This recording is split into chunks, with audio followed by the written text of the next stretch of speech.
Hi, everybody. It's Dr. Bruce, MD, here again. Now, today I'm going to talk to you about real mental illnesses, specifically the real and clinical mental diagnosis of the disease that Donald J. Trump suffers from. And it's real, and this is professional, so that's how we're starting. But first, I need to add one more thing to the podcast on the Declaration of Independence. The Declaration of Independence is the foundation of who we are. And that is important for the simple reason that it's not law, but yet it is law. Okay? The Declaration of Independence is what gave us the spiritual support and the stamina to win the revolution, to fight for 8 years. That was it. That was the key. Now, the principles and what's in the Declaration was used as a starting point now for the Constitution. Basically, they're part and parcel of the same thing, okay? The Declaration of Independence is a cornerstone. The Constitution is all the rest is the building, okay? Now, you destroy the cornerstone or you make it irrelevant, and the rest of the building will fall right down eventually. And that's what will happen to the Constitution if we shatter the Declaration of Independence.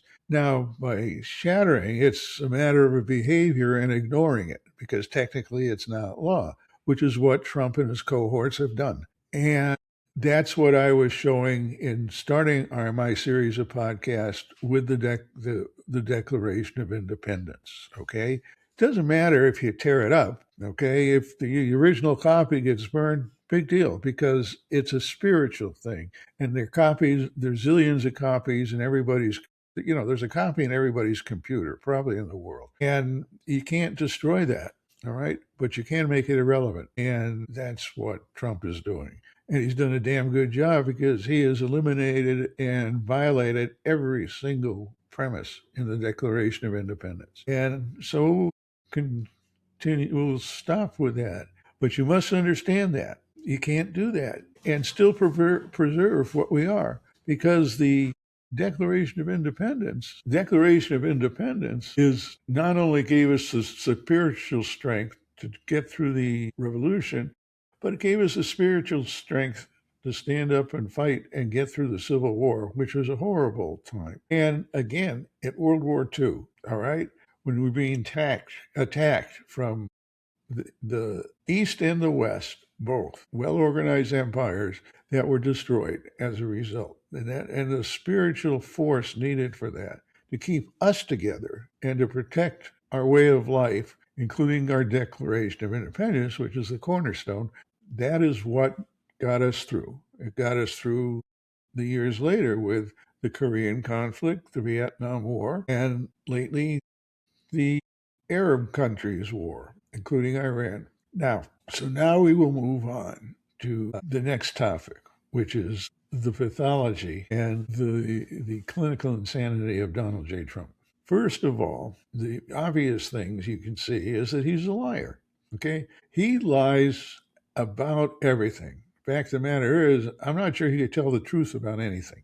Okay? And that is a pathological disorder and disease. That alone. All right? Now, that people don't get far in this world by being liars. Okay? And we didn't get to where we are today by being liars. And as a result, we've got a president now who is a liar, which means, number one, you have no idea what he's really doing. Lies cover up what he's really doing and trying to do under the table. All right? That's important, because if you're compassionate and have a conscience as president, you're trying to do the best for the country that you can. In Donald J. Trump's case, he is a narcissistic, sociopathic personality disorder. The only thing that matters to him is Donald J. Trump. He doesn't care about the rest of us. And we'll start talking about his diseases. But the lying is the number one red flag that something is rotten in Denmark, so to speak. Borrow from Shakespeare there. And that's the important thing. Now, I'm going to list, I have written down in my book, which I am going to hold up to the camera, I hope, and the real and unvarnished history of the US of A. what we'll do now, initially we're going to start with the list. These are the easy ones. I've tried to write this so anybody who can read can understand this list. And if it's not, my friends have always said, yeah, well, you're used to science and things like that. Try and translate it down to our level. So I'm always doing that. And I'm pretty good at that. Okay. First of all, the people with this suffer from this disease are concerned only about themselves and their own needs, no one else. That's for real. It's a real thing. Again, they lie without thinking about it. Their only purpose is to confuse people with lies while they accomplish what they want under the table. And in Trump's case, it's not just Trump. There's a core of people behind him that are telling you what to do and doing the dirty work. Because they feel they are so smart, they see themselves as above the law, okay? They often equate themselves with Jesus Christ or God. And that Trump has done publicly in his first 4 years of being president. They have no idea that this is a delusion disconnected from reality. And that is absolutely true. In fact, anything when he talks about himself, most of the things are delusional and is in a delusional world. Because they feel they are smarter than everybody else, they develop an abnormal and excessive sense of entitlement, causing them to take excessive amounts of money and power. They feel since they are so smart, they are entitled to take everything they want, whether they need it or not. And that's important to understand. This feeds upon itself and leads to extreme selfishness. Now you can begin to see how the disease works. In their minds, everyone else is inferior, and they don't deserve to make anything but subsistent wages. Got that? Now that's the business world, and where it was in 1865. It's still with us today, and the people have the same disorder that they had then. Therefore, all the money and control should go to them and not to people under them. True. All of this is delusional, and it inevitably leads to the destruction of whatever they are in control of. Now you got to understand that, because right now Donald J. Trump is in control of the whole United States, and if the United States goes down the tubes, it'll affect the entire race forever. The only people they loosen up the pay to are the few people they feel they need to use to continue their goals. That's important. As long as the people around them continue with his goals only, he tolerates them, sees them as a friend. He has two categories, friends and enemies. If you're not a friend, you're an enemy, and there's no in-betweens. And as I said, that those who do it, and the enemy, the friends, are those who do what he wants when he wants. Everybody else is an enemy. If someone in the friend category won't do what he wants, the friend is immediately shifted to the enemy category. Okay, this is important. And when we talk about the dictators, you'll see dramatically how this works. With Trump, you see it all the time. If someone questions him, he pushes them off and he starts insulting them publicly. I mean, you know right away when they've crossed that line. There's no doubt about it. Now, this is important. As they get older, they get worse. This is very important, because as they get worse, they can no longer maintain themselves for any period of time in a sane world. They exist in a delusional world, and as a result, they will do anything to keep themselves in that delusional world. Now, stress also affects them. With stress, it pushes them across the line from sanity to insanity. There's never all or none with many mental diseases. I just want you to understand that. If life is calm for them and they're under less stress, they will get better temporarily. If they get any kind of stress, they will get worse.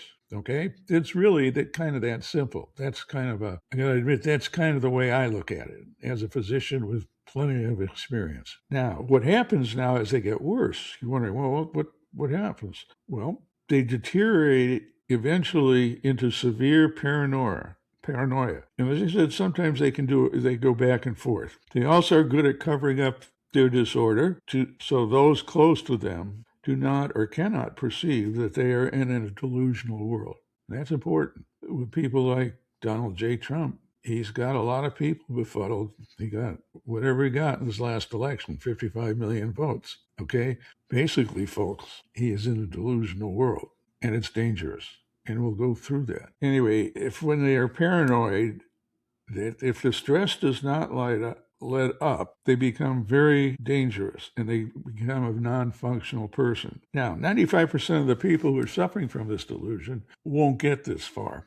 Okay? Only I don't know what those characteristics are, why people get to the top, become dictators, and literally destroy their system. But whatever it is, that's something we all have to look at in our society because it's happening too often. It is a self-destructible characteristic of society. It doesn't matter where in the world you find a society, it's the same. And the personality disorder is the same. They come from the left, they come from the right, they come from the center, they come from religion. Okay. But once they are the rigid dictator in control, it ends up being exactly the same thing. They are predictable. They are predictable about what they will do. And the only thing you reach a point when it gets bad enough, you realize there's nothing you can do but throw them out if necessary by force. We don't want to get there, believe me. I believe in our Constitution. I believe in the spirituality of our Declaration of Independence is there. And as we go through the history later on, I'll give you my opinions about that. But for me, I do believe in our Creator, and I do believe the Declaration of Independence is spiritually connected. And as I said, we will discuss that in the history part. So, anyway, when they're in the insane, when they cross over into insanity and don't come back, they have the most dangerous time. And it's really dangerous. What you see is an endpoint can be, endpoint becomes war. They like to conquer, okay? They like to, their goal being a God substitute is to rule the entire earth. And you can trace that throughout history. That's why history is so important and why we can use the knowledge gained from history when we have the history available to us to look at what's happening today. Hopefully people will understand that and eventually we'll get to the point where we can block this type of behavior from ever becoming a ruler of a nation. That's important. That's part of what we're going to have to do in the future. What happens to 95% of the people? They end up in prisons. They end up in homeless camps, and they don't end up with friends. Okay, they alienate friends because it's all about themselves. And after a while, the friends realize, hey, it's about, they're just using me, taking advantage of me. And that I can't tolerate. And they back away and they don't relate with them anymore. Okay, either that, and then the people get angry and they resort to crime, robbing banks, robbing liquor stores, and end up in prison. A psychologist friend once told me he felt that 75% of the people in our prisons have this disorder. Whether that's true or not, I don't know because no one has ever studied that. Okay, but that was a professional opinion of someone who had experience in the prison system. Also, they never quit. They will continue to work. I'm reading this. This is from my own books. So they will continue to work at developing illegal ways to get back in control and power. That's what's going on under the table. That's what's going on inside. Okay, they are doing it all the time. The ultimate goal is to make themselves dictator for life. Okay. And when someone like Trump says, we should try that sometime, maybe, then he's not lying. He means it. And that is his goal. And that's what he's working for with his cronies.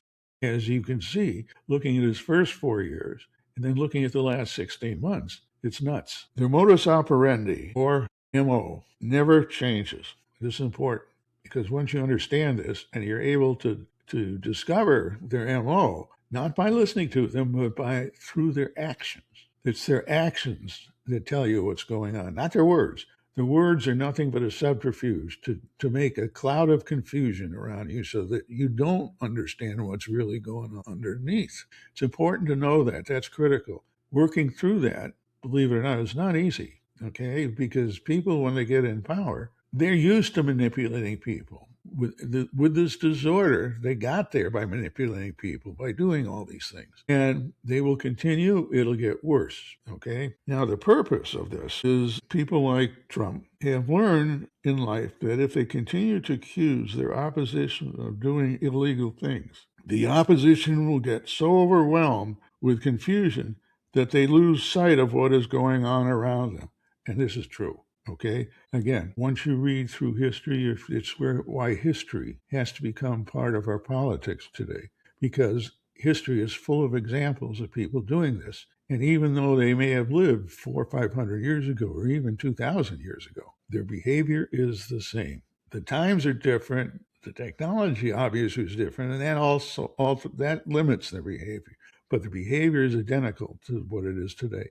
And that's what genetics research in the last 25 years has given us. That's reliable and that is scientific, like it or not. Now, by having everybody confused, it allows the narcissistic sociopath to do the same illegal acts they accuse their opponents of doing. In their mind, they think they won't get caught because they never have. They get away with it until it's too late to do something about it. That's how coup d'etats come about. The coup d'etat, of course, is an overthrow of a government without a lot of shooting. They can't keep their mouths shut because of the ego dysfunction, which is what makes them the way they are. They give you clues. They like to brag. Okay, they're showing off. They can't control that. They need that kind of energy coming into them. That's the problem. Okay, but thankfully, once you know that, they will cheat. You will know that, and you know what's happening underneath and what they're really doing. Okay, because they want to show off, so to speak. Because they are like this. This is important. Because they are like this, you will use these. And if you're in tune with this, every time they do this, you can pick up on it, and it starts to give you a picture of what they're thinking and how they think. And this is important. All right, it's hard to do, but you got to keep both ears open because sometimes they can go by real fast. Other times they take a while and you have no trouble understanding. Everybody does. Now, the reason for understanding how this disorder works is so you can see them coming in advance. In advance, they haven't gained control and power, and they've got a goal and they've got people behind them. But they're still like Trump was before he was elected president the first time. Once they are in control, they will always cause a lot of damage and be very, very difficult to get rid of without leading to much harm and many deaths. Now, that is for real. I like to put it differently. And when I say always, I mean 100%.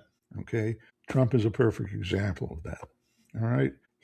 Donald J. Trump, has already caused a number of deaths. And that will get worse as he grabs a ways, puts together, attempts to do this to become president for life or dictator. There's a reason why presidential terms are only 4 years, and only 2 are limited. So they're limited to 2. The limitation occurred after the death of Franklin Roosevelt. Now, people felt that by limiting terms, and by the way, they're right, you protected the health of your leader. If he was in control, as long as Franklin Roosevelt was, it'll lead to his death. And once he dies, you're in even a worse confused mess. So you better have restrictions on power. Now, this is spread. We often in our legislatures, we have term limits, and there's some of the same things that go into term limits. But that's in the states, and that's up to each state. So now we're going to talk about some of the real world things, including how Trump shoots off his mouth. Let's see how much time we've got. We've got plenty of time. So this goes to chapter 51. It's the Understanding the Narcissistic Personality Disorder. Starts on page 329. The reason I'm telling you that is when I uploaded this, I have written the book, the manuscript, uploaded it to Amazon.com, fact-checked the book myself, edited the book myself 3 times, and chose the cover design, and did everything. However, to learn that when you're not feeling well at the age of 77 and 78, sometimes you might make a mistake. And then when I was uploading this, I think I mentioned this earlier, but I didn't get the pages and the chapter numbers right. So if you look in the table of contents, the chapters numbers are right, but the page numbers are off, okay? And don't worry, you just go through the book to get the chapter you want to read, and you'll get the numbers right, okay? It's just a nuisance. It's not going to affect the book at all. And I apologize for that. But anyway, we can talk about that later. And as I want you to know that I'm spending a lot of time on this for good reason. When you catch these people coming, okay, you can block them early. This knowledge isn't new. It goes all the way back to Thomas Paine. Okay, Thomas Paine, in his American Crisis pamphlets chapters, noted that tyrants, once they get in, are very, very difficult to get rid of. Okay, the longer you go and the more authority they get, the harder and the worse it is to get rid of them. And you can see that with Trump, the progression from 2017 to 2021, and then from 2025 to the present day. I mean, it's not hard to see how it's deteriorating. And in Trump's mind, everything he puts out, especially with the Iranian war, is bullshit. Okay? He's just trying to cloud the whole world into being deluded, not knowing what's going to be coming next, while he has plans underneath, at least to try it. Very often, people like this are not that smart. Okay? They're smart enough to get in power, they're smart enough to drop bombs, but that's not something we like to. I mean, that type of military stuff we say for when we need it, when we're attacked. Okay? We don't go looking for war. We have never gone looking for war. Vietnam, that was part of the Cold War, and that's why we got sucked in so easily, I think. Okay? Vietnam and the Arab War, yeah, that was necessary. When people attack your economic center and destroy the trade towers, and 3,000 people who were there, as well as attacking the Pentagon with your own airplanes, that's a reason for war. Okay, if you don't go to war, they only see it as you're losing to be exploited in that direction. There is no choice. And there's no more choice than there was when Japan bombed Pearl Harbor. Okay? And then when Germany declared war against us. We didn't ask for that. They just did it. And if we don't then put up the fight 100%, they'll overrun us. And that's the way it is now with Donald J. Trump and his associates. If we don't put up the fight now, it's going to get worse. They're going to gain more control. They reach a point where violence will break out in an armed way, and we will have a fighting civil war. Right now, it's been a political civil war since 2013, but in the future, it'll get a lot worse. And the scary part is how he's aging and following the normal deterioration you see in that personality disorder. And it is a normal deterioration when people are sick with that disease. You have to recognize it, and you have to build a way in the future to prevent them from getting in control. And it's got to be done under the auspices of our Constitution. That is important. You got to understand that, and you got to use the Declaration of Independence as a basis. Why? As I said in my first podcast, you see that the violations that Donald J. Trump and his cohorts have made in every item in the Declaration of Independence is the same type of violations that Thomas Jefferson wrote of in that first Declaration of Independence 250 years ago. And that's what we have to keep in our foremost thoughts. Sticking to the Constitution, period.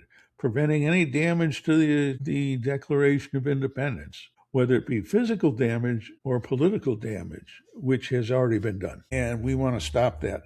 And you have to stop that no matter what the cost. And I'm sorry to say that. I keep hoping and hoping that we get to a point where we're going to have to draw the line and say no.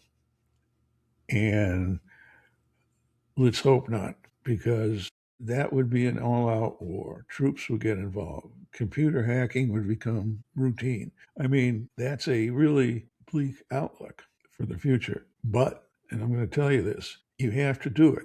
You have to do it just as firmly as you did with Japan and Germany 100 years ago. And if you don't, our way of life the free world will cease to exist over the next 50 years. And that's we didn't fight all those 250 years to allow that to happen today. And the attack that's going on, and we're going to discuss about this more, but the attack that's going on is probably the most difficult attack we've had on our way of life because it's coming from the inside, and that's dangerous.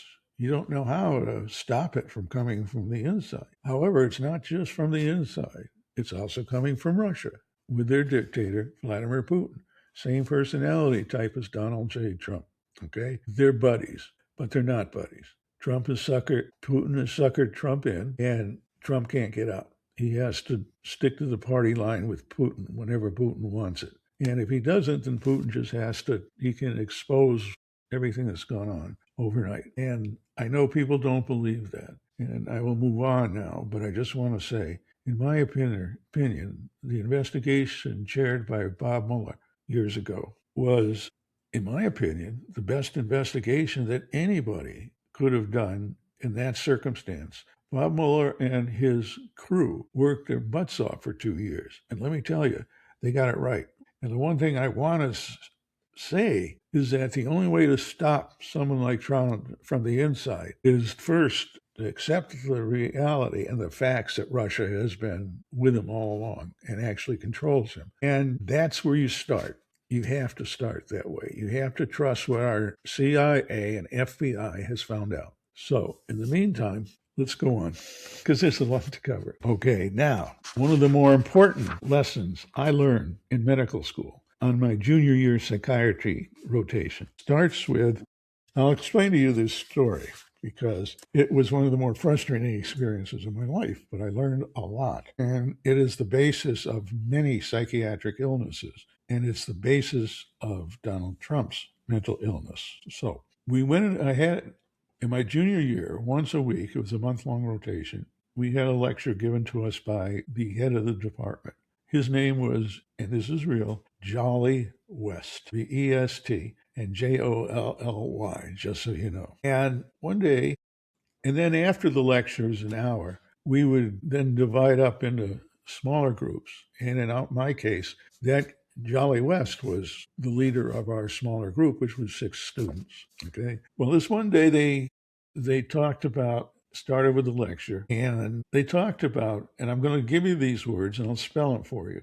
And don't feel bad because it's going to sound like Greek to you, because that's the way I felt when I first learned about this. I said, holy crap, I don't understand what the hell's going on, and I got scared. So let me give them to you, and then we'll go through it. First, a lot of problems, and with Donald Trump, it's a problem to the ultimate. There are 2 parts to this characteristic and disease, and one is called ego dystonia, dystonia, and then ego, of course, is ego. The other one is called ego syntonia, syntonia. This is important. Now, as time went on, when I was taught this at the lecture, it was like, okay, he could have been, as far as I'm concerned, he could have been talking in Greek, or he could have been talking about how he made dinner last night. And so we went to the small groups. I figured we'd get it straightened out. So he had a short movie to show, and Wes then gave a short lecture that he explained what these 2 terms meant. And I'm sitting there and listening, and I look around to the other students who are looking at West intently, like they're understanding everything. And I got scared because I was understanding nothing. Okay. And I didn't know what I was going to do because I knew I wanted to be a family practitioner, and psychiatry plays a major part of that. Psychology does too, and understanding it. And so I was nervous about it. So I said, the hell with this. When we've got a 10-minute walk to the patient side of the hospital, and I'm going to corral him and make him explain it to me. So I went up to him and I explained it like that. And I was blunt, okay, straight up and blunt. And I told him, Dr. West, I got to be honest. I no more understood what you were talking about than if you were talking in Greek or Chinese or talking about what you had for dinner last night. This is, I mean, it's ridiculous. You know, I need to know what this means. So he stood up, and he looked at me, and he was big. He was 6'4", looked like he had been a pro football player. And he finally said, I think I know the problem. And this is the difference. Ego dystonia means if you have a problem, an emotional problem that suddenly crops up, it's something you recognize right away because you have a normal ego functioning, okay? And you can, if you can't move through it on your own, you generally are smart enough or emotionally, you need to go get help. And believe it or not, this type of dysfunction is fixable. And so he said the classic example of this is a phobia. And he explained to me, you know what phobias are? Those are if you have to go up and down an elevator to your office in a high rise, and one night when you're ready to go home, and you find you can't walk through the elevator door. And you don't know why, because you've done it every night for the last who knows how many years. And so you glumly walk all the way down via the stairwell, get to the bottom, and when you get to work the next morning, you go into the lobby to get it to the elevator. And then you discover again, you can't get in the elevator. And you're going, what the hell? And they're getting more upset. And you have to go climb as many flights of steps as there are to get to your level in your office. And it doesn't go away. So what you do is when you get to the therapist, psychologist, psychiatrist, MFT, there are ways in therapy, and I'm not going to go into that, to work you back and to figure out what kind of events led to the formation of this phobia at this point in your life. And once you're able to do that and understand it, you begin to get better. And eventually the phobia fades. Okay? They're not always that easy. Believe me, that's just an example, but it's basically the way people in the field work with their patients. On the other hand, you've got ego dystonia, all right? Ego syntonia. I'm surprised. I apologize. Ego syntonia is where, as an individual, the individual who has this disorder is tied up within his own ego. He cannot perceive at all that he can ever make a mistake or be part of a problem that occurs in his life. Okay? If, let's say, he gets in an auto accident, he will jump out and say and attack everybody, no matter what. It's their fault. It's their fault. He'll lie to cover the report he has to make to his insurance carrier. He'll do all of that because inside he's unable to process the fact that maybe he did something that caused the accident. Okay? And it's a serious disorder because sometimes many of those end up in long-term fights between auto insurance companies and even legal actions that lead to a trial. When in reality, it's the person with ego syntonia who's causing all this. You got that? And that's very tough to deal with. And it goes all the way up the line to dictators. And each time it goes up the line, it's worse. Okay? That's why Donald J. Trump, cannot admit to ever making a mistake. Why? In his mind, he thinks he's God. He thinks like Jesus Christ. He considers himself better than Abraham Lincoln and George Washington. Okay? That's the disorder. That's the problem in its extreme. So I asked Jolly West, what do you do for this? And he says, he looked at me and calmly, without emotion, he said, nothing. I said, nothing? What do they do? What do you do when you come in? They come into your office. You don't have, he says, the reason you can do nothing, because they can't see they have a problem. Okay. When they get to the office, there's some external factor that's rattling their life, but they can't see that the external factor is actually originating with them. They're causing it. Remember, in dystonia, the external factor is suddenly not being able to get on an elevator. They know right away something's wrong. The syntonia are blaming the other people. If they can't get on the elevator, they would blame these people aren't maintaining their elevator. The elevator is broken, and I don't want to get in a broken elevator. None of which is true, but they can't see it. All they see is a broken elevator when it's nothing wrong with it. Okay? That's basically what Jolly West explained to me. And that finally got through, and I understood it completely. And I'm glad I did, and I'm glad I took the time to do that, because understanding that gives you a step up in life. Why? Because there's nothing that's all or none. Okay, so you get people who have mild narcissism and syntonia, and people who have severe. Sometimes you can categorize it by making a number list. 1 being no problem, 10 being severe, to the point where they are non-functional wherever they are. And you say maybe up to 3 might be normal. From 4 to 7 is abnormal. And the worst they get is they alienate the world. They alienate the world and end up with no friends in life. Finally, from 7 to 10, these are the bad ones, okay? They can't learn to do anything. And they're the ones that end up in prisons, in jail, whatnot. And literally nobody can stand them. Nobody can be around them. They start off, they lose all their jobs, and they blame everybody else. If they should end up in a therapist's office, a psychiatrist or psychologist, they will work at it for 3 or 4 weeks. Maybe if you're lucky, you get 3 months out of it. But what they do is they realize that the therapist is starting to get close to something inside they can't deal with.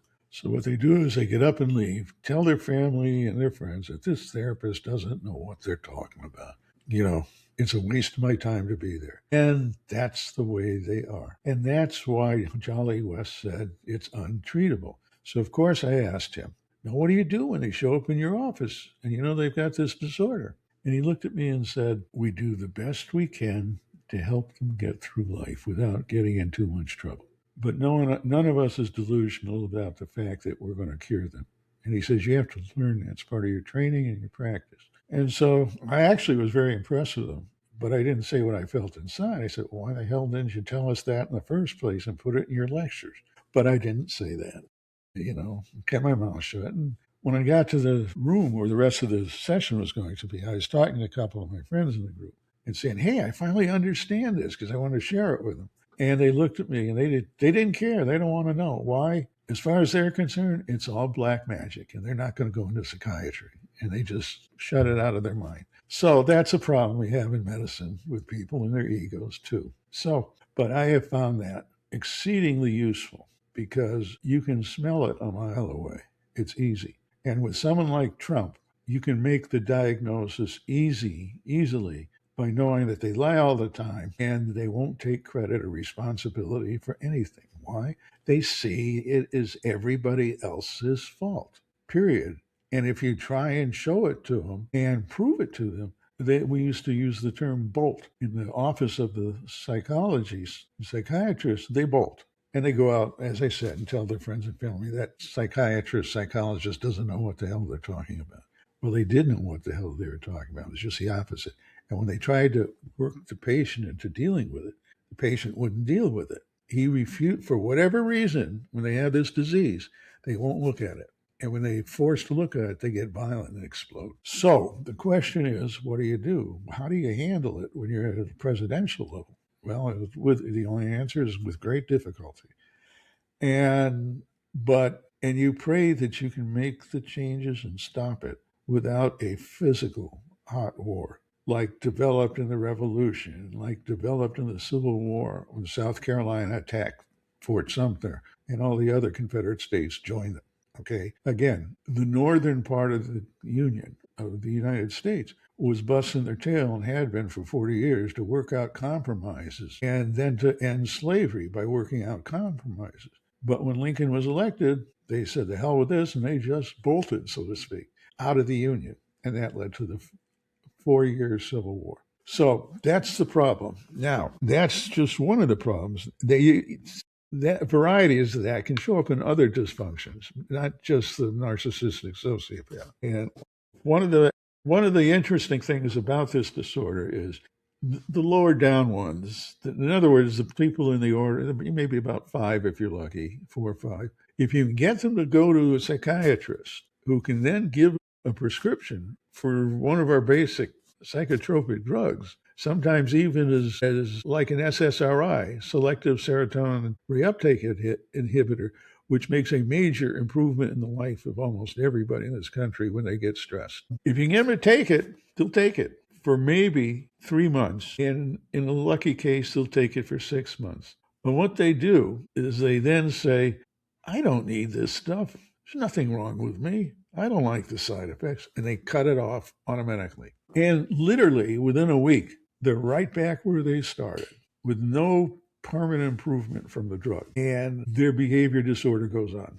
And if you're lucky, maybe get them a second time to try another therapist, you'll get the same response. I don't need this. This guy doesn't know what he's talking about. This gal doesn't know what she's talking about. Okay? The medicines don't work. I can do fine without the medicines. That's the only thing you get if you're in a right situation to get them at least try the medicine. I never found a case where it worked. 100%. They did away with it between 3 and 6 months without consulting me or their family. Okay, just so you're wondering. And there's nothing you can do. And Jolly West was essentially right.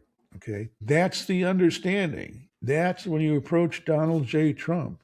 You need to know that because he will do anything, and I mean it, to stop you from trying to interfere. And we're hoping that we can, I'm hoping, if I have to pray, I'm not a praying type of person, but when I pray, I say, please, we got to stop Donald J. Trump before it goes too far. and it will go too far. This I promise you. And when it does, then it becomes violent. And it started already this past year. And it's one thing to blow up the uranium sites. And I can't argue with sending a missile to blow up Khamenei. Okay? He is probably the worst dictator living, or was. And we are going to get to that in the next podcast. So I'm going to leave it at that. But what happens is, and you get into at the basis of this disorder, you start to wonder what's going on in this guy's head. Okay. And one of the things and the ways to look at things I was taught in psychiatry, and we didn't go into it in depth because we weren't able to be therapists and have patients or anything like that, but they taught us well at UCLA. And what you can do is there are signs you can pick up to figure out what's going on inside of them. Okay. Now, one of those signs was how they express themselves to the world. Okay.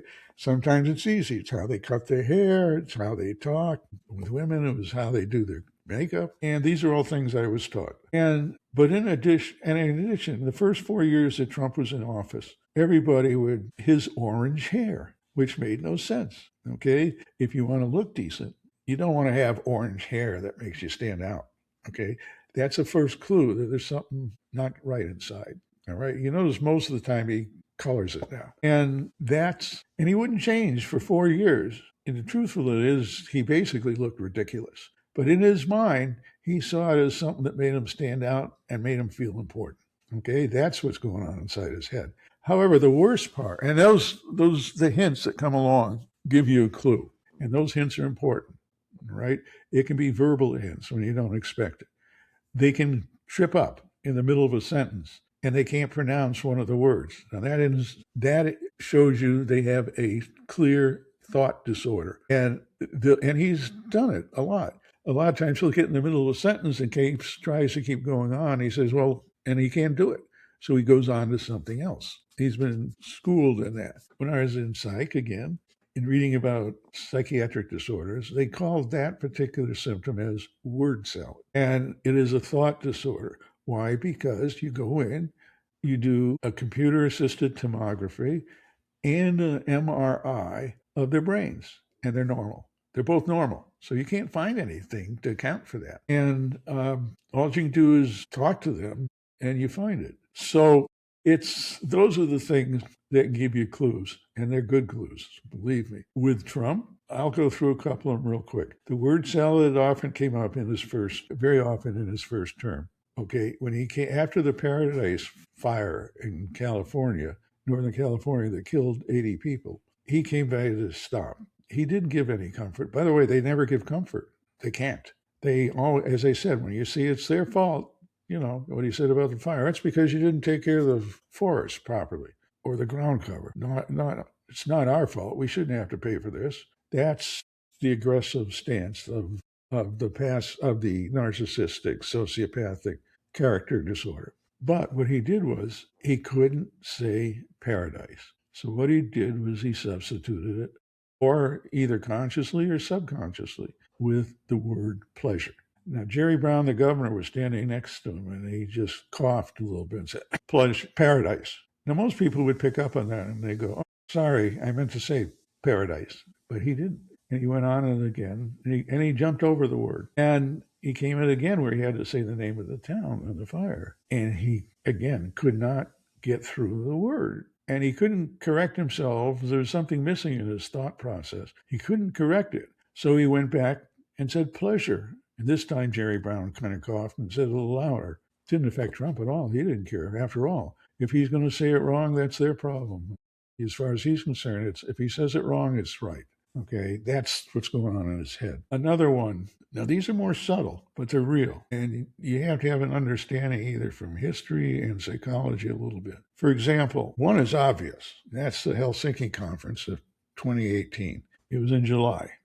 And that was terrible. I think that's the lowest point anybody or any president of the United States has ever gotten. And with that attitude, had it been that way, we wouldn't be here today, except as some sort of dictatorship. We certainly wouldn't be part of the leader of the free world. But what he did, if you all remember, in front of the world, he was questioned because Vladimir Putin said it wasn't their fault. It was something else, something inside the United States, okay? Whatever it was. I don't remember what the excuse was. And the reporters, when he got corralled Trump and informed him that both the CIA and the FBI had determined that there was pressure from Russia. And they asked him, why do you support Putin's analysis of this? And he hemmed and hawed because obviously the only one that has our interests at heart would be the FBI and the CIA. And their organizations in this world keep us going. But yet he said he accepted Putin's explanation and not his own organizations. That, I don't know how to describe my feeling. A shock made me want to barf. Having studied history for 30 years, I was like, I don't know how to describe it. I really don't. I'm stuck. And if you ever wanted to find a reason for treason, which people have done a lot of talking about, that's right there, okay? Actually, there's plenty of reason for treason. Violating every single step in the Declaration of Independence. There is no part of treason that is defying the Declaration of Independence and trying to rip it up in terms of its use is literally the very definition of treason in the United States of America.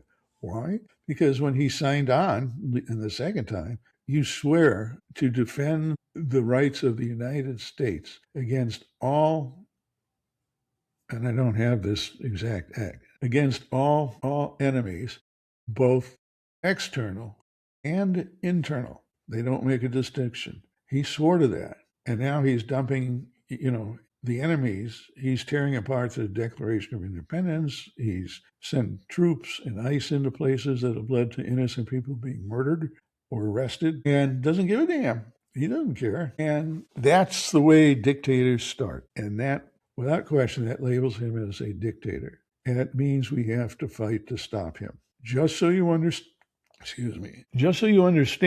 it's not just stopping him. We somehow must find a way, if possible, to stop him using the Constitution, even using the Declaration of Independence. Why? Well, it's not law, but damn it, it's our spiritual support. And that makes it, we have to aggressively support that no matter what. Finally, and I think I'm coming to an end, I just looked at the clock and I'm over an hour now.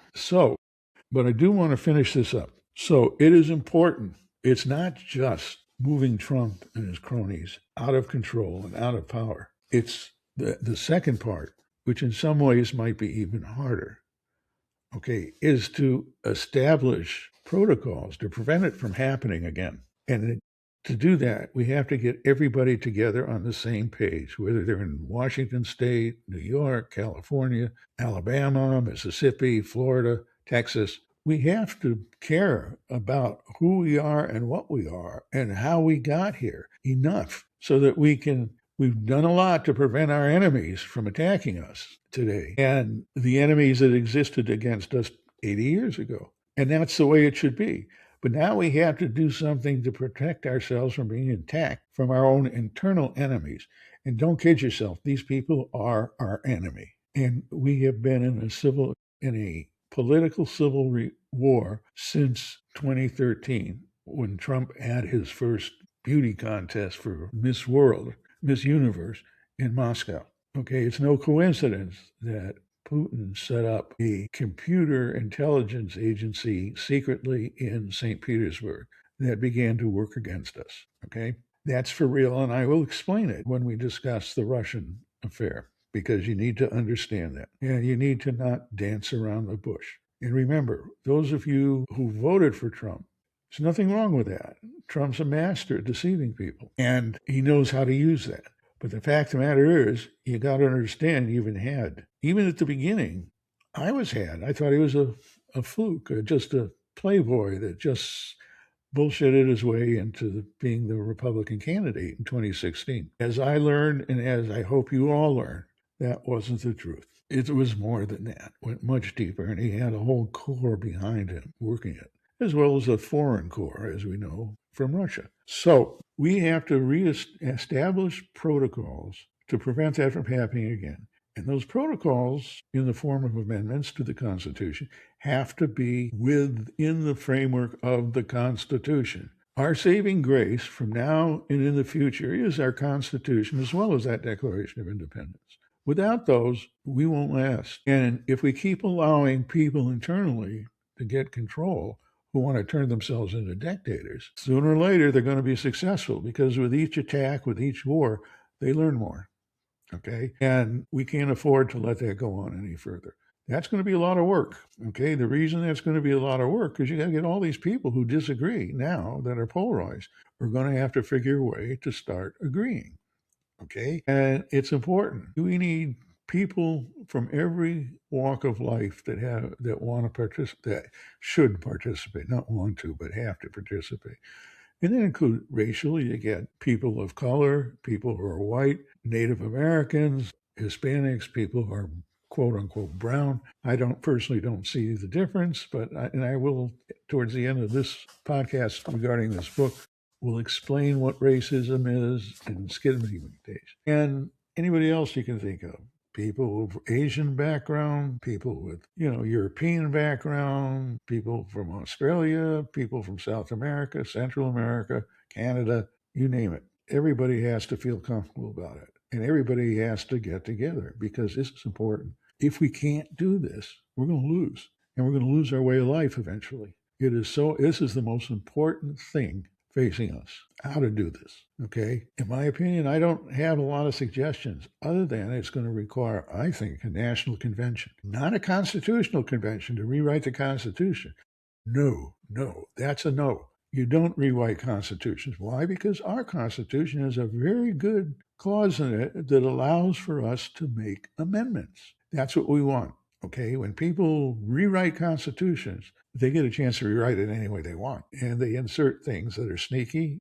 And before you know it, you got a constitution that led to a dictatorship.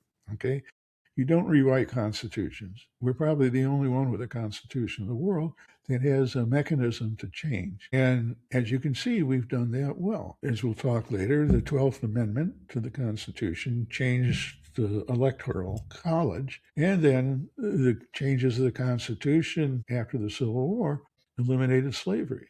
The fact that people abused it later on, there was nothing we could do about that. So basically what we've got, and this is a real clinical diagnosis. I could not make this diagnosis without, first and foremost, knowing the latest genetic material from the biological science world, knowing that much of our personality is pre-recorded when we're born in our DNA. That's the way the system works, like it or not. I didn't like it at first, by the way, but I read and looked at the science and I said, by God, they're right. And not realizing at the time that how important that finding is. It is essential for us to go forward to understanding that and accepting it. Okay. The next thing is understanding the nature of human behavior, both normal and abnormal. And it's divided to normal, everyday human behavior, and of course, abnormal psychology and normal psychology. Okay. And finally, because of the genetic information we now have, we need history, and need to regain history, okay, and make it a living tool to study it, and studying the personalities of people in the past who were dictators or kings or emperors or whatever they wanted to call themselves. Same personality. It's like, what is it? I think it's Longfellow. One of the poets in the mid-1800s said, "A rose is a rose by any other name." You can also add something crude about it, too. But a piece of you-know-what is a piece of you-know-what by any other name. Got that? Okay. And it's an important concept because it doesn't matter what you call it. If someone's a dictator, they're a dictator. And you put all kinds of names. Oh, they're emperors. They're king. Okay. They're ayatollahs. It's the same thing. And none of those are a measure of spirituality. Ayatollahs aren't spiritual. Why? Because none of the other Muslim countries acknowledge the Ayatollah as a spiritual title. Only Iran. And we'll talk about that in the next podcast. So I'm going to leave it at that. So that's what we're dealing with. And the important thing is to be able to deal with it. And I can only, from my way of looking at it, looking at history, is it will take a major constitution, convention, whatever you want to call it, that's open-ended, meaning these are tough problems. and we're going to have to deal with it. And we're going to have to negotiate, and we're going to have to do it for ourselves. And everything we come up with is going to spill over into the rest of the human race outside this country. And if we do it right, slowly but surely, they are going to go on and they're going to accept it. And slowly, however they want to look at it, they'll start building that in their own countries. But if we can't do it, they ain't going to do it. We are kind of like the parent in this, in the freedom concept. And we have to do it and do it right. If we do that, we, not just in the United States, but the rest of the human race, will be able to progress in a positive way into the future the way we're supposed to. But we have to earn it and we have to fight to keep it. Okay? It's what our Creator put in front of us all these years to keep us moving towards it. And we will get there. And that's about all I can say at this point. So, as I said, it's not easy to do. And one last point, by the way, what's in Donald Trump's head? I mentioned paranoia and fear. What makes him that way? First of all, the paranoia and fear comes out of the fact that he literally feels inferior to every person on earth. And all this is a compensation to cover that up, okay? But once he's covered it up, he can't tolerate anyone to look underneath. And he'll go to the mat, go to the wall, start a war to prevent it. And that's the way it is. In addition, because of the thought disorder, which is real, the confusion that exists in his head, he doesn't see it as confusion, but we do, affects everybody around him. Ask anybody today. I know I am confused about what he's going to do next, except that knowing how to look into it and how his personality functions, I know what he's going to do next. And so will everybody else. What happens is when everything calms down, he gets depressed internally. And I want you to understand that. That's what they all do. This is partially my opinion, okay? But I've had a lot of work during my practice years and before, and in medical school, as I told you. My instincts tell me that, or my gut, I hate to use that, my instincts, I like better, tell me that he is grossly confused in his own mind. And because of that, he can't straighten anything out. And he causes mass confusion in the United States and the rest of the world. Okay, that confusion that we're all suffering from comes directly. It tells us what goes on in his head. It's a confused mess. Okay, and that's important to understand. If we don't get him out of authority, that confusion is going to get worse, and his depression will get worse. What they find, and I'll talk about this a little bit more with the next podcast. What they find, people with this disorder, when they run nations, what they find is that when they go to war, they feel good. They're conquering the earth because they're God, whatever it is. And when a war stops, they feel sad and depressed. And so the only thing they can think of is to keep the war going. Now, they're not consciously thinking this, subconsciously, because there's too much confusion. Subconsciously, it's controlling them. Okay. And you can see it with other dictators, and that's for my next podcast. And they get down when there's no war. They won't admit that to anybody, and they will work hard to cover that up. And then they'll find an excuse to start the next war. And it's a bogus excuse. It's made up. Okay. To give you an idea, and I'll work on it more in the next podcast, Vladimir Putin, okay, he gets depressed with the way things are going at home. Nobody likes him. And so what's he do? He invents a war against Ukraine. And there is no logical reason on this good earth for that war to exist, period. It's led to the death of who knows how many people. They all cover up the casualty list. Probably at least 100,000, okay, if not more. And that's both sides. His people have lost, if not as much, and probably more than the Ukrainians have. Now, if you're a root president, you want your economy to go well, you want to get along with people, you want to protect your people if you don't have this disorder, because you don't want to see your people killed in a senseless war. It's stupid and foolish. And so what do? You negotiate the problems. Did he have real problems? I don't know, because everything he mentioned publicly was nothing but a bunch of BS. Illogical, pointless, untrue. And why he started that, to this day, let's put it this way, it's egocentric. That's the imitative form. Instead of syntonia, it's an ego-syntonic war, meaning he starts villainizing, demonizing the people next to him to develop an excuse to go to war. Okay, and he even talked about it before the Iranians and the Hamas invaded Israel like they did. But he even talked about it. He even started talking about Moldova, excuse me, which was next on his list. And you could sense it. And before it came out, I knew exactly where he was going, being Moldova next. And if he got Ukraine and got Moldova, he would continue. They always do. Adolf Hitler's the perfect example. So was Hideki Tojo. And so was Stalin, okay? Joseph Stalin, and more. And I'll go into that in the next podcast.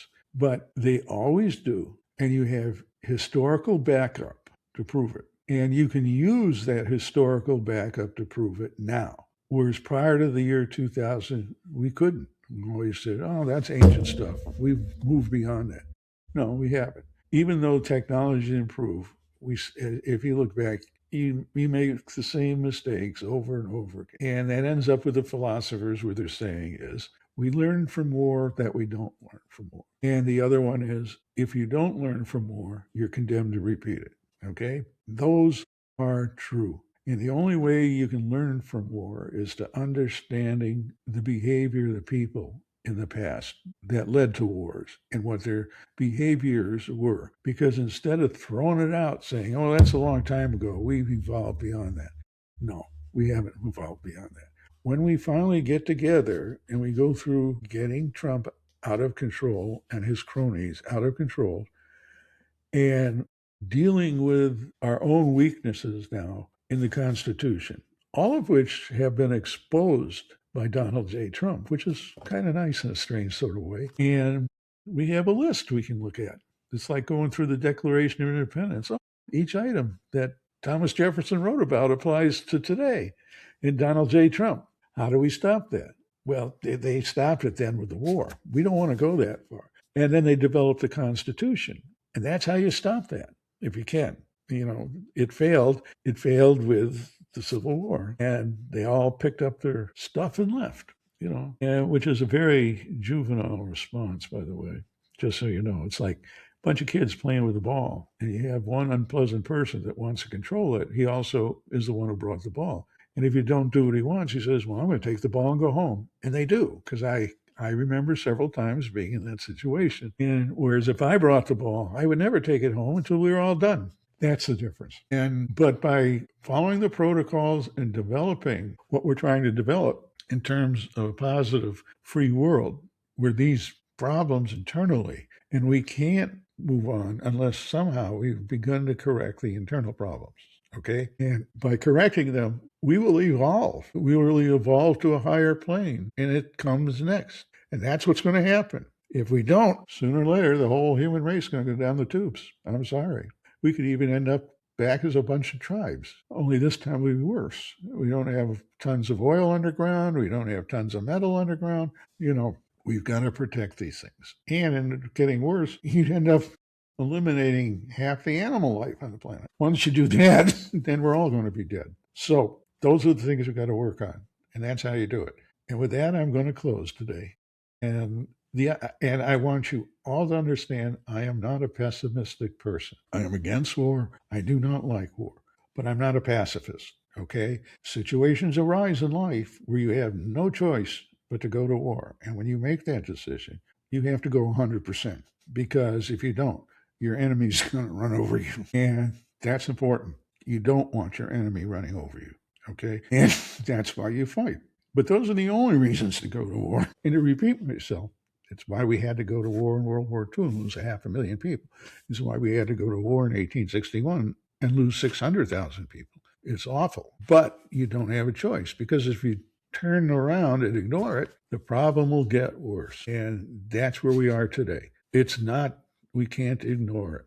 No matter what, we may have to fight. And if things keep getting worse to the point where that may be the only alternative, who knows where the spark will come from, but the spark will be there. It's like the spark for the Civil War. It was the Dred Scott decision with the Southern Confederate Supreme Court.